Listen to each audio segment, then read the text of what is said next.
Back one final time to Tom Adams Field. 20-10 the final score. Northwood comes on the road tonight, knocks off Wayne State with a very impressive third quarter. Actually, a very impressive end of the second quarter into the third quarter.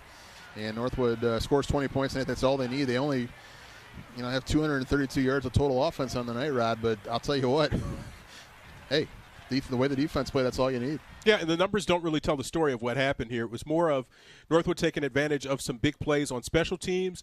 They stopped a couple of drives. They got the fumbles that from Manny Mendoza that stopped. One stopped a drive. One stopped actually another drive that they were starting to get into Northwood's territory to be able to threaten a score. And that was the story of this game, as Coach Paul Winter said. Missed opportunities that Wayne State had to be able to cash in, add a few more points. And I think I said in the first half, this looked like it was a 20-7 ball game, but Wayne State was only up 10-7 at that point. And they stopped Wayne State's running game just enough in this game to really hold down the offense. As we take a look at what happened in this game in the first half, Wayne State got off to a great start. They led 10-0. It all started with a field goal from Paul Graham, and the defense made a nice play early on in the ball game. Right, and this sets them up deep in Northwood territory, and the way that they had been offensively handling the ball, they just weren't able to get into the end zone, and they settled for that field goal. And here's that field goal, 28 yards from Paul Graham to make it 3-0 Warriors near the end of that first quarter. And then Wayne State would strike again, throwing the football to Corey Esther for a 17-yard touchdown in the second quarter. And here was a long pass play and a great play by Roberson to haul this pass in. Yeah, this was DJ Zazula. This was the long pass to Roberson first, and that set them up. And this corner route to the corner of the end zone for Esther, ball was placed in the perfect spot for him to be able to get those feet down and to be able to push that to a 10-0 lead. And at this point of the game, Rod, you kind of thought Wayne State might pull away and dominate the rest of the way. Halfway through the second quarter, they led 10-0, and Northwood was doing absolutely nothing at all on offense. Yeah, the Wayne State defense would look sharp here. And this was the play that I think helped to turn the tide. Was this was Landless pulling this in, and it looked like, for everything that I saw, that James Howard got pushed down. The officials apparently thought it was just incidental contact, and that's what got them on the board. And then, unfortunately, we have to talk about the third quarter right now. And Mr. Carter here in special teams had a big night, and here's one of his good returns. Yeah, Andre Carter just showed that the speed and the ability to break a few tackles and set them up for their first score of the second half.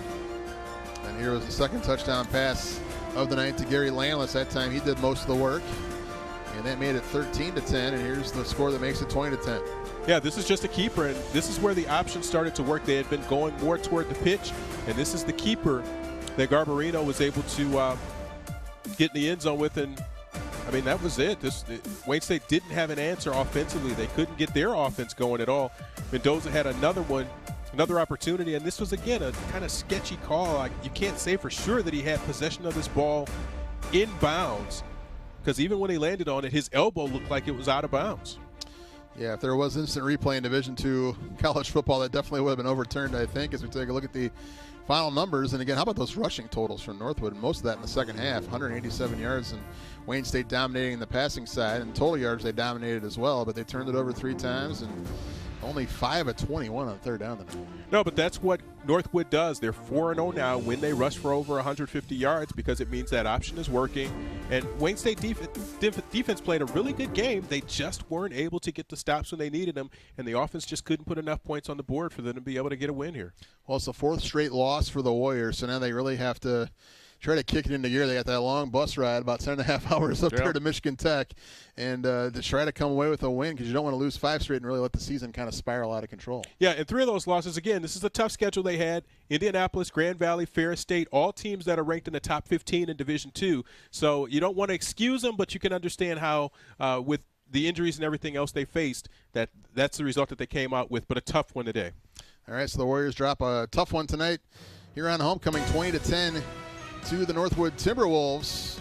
Our next broadcast here on CN 900 of Wayne State Athletics will be October 28th. That's 2 weeks from today. A noon kickoff as the Ashland Eagles, the highly ranked Ashland Eagles, come in. It's going to be a tough one for the Warriors to take on Wayne State in their next to last home game of the season. The crowd was fired up tonight, but too much Northwood as they win it by a final score of 20-10 for Tony Ortiz and Rod Beard and the entire crew here on CN 900. I'm Kevin Brechmacher saying so long. Thanks for watching Warrior Football on CN 900. Have a great weekend, everybody.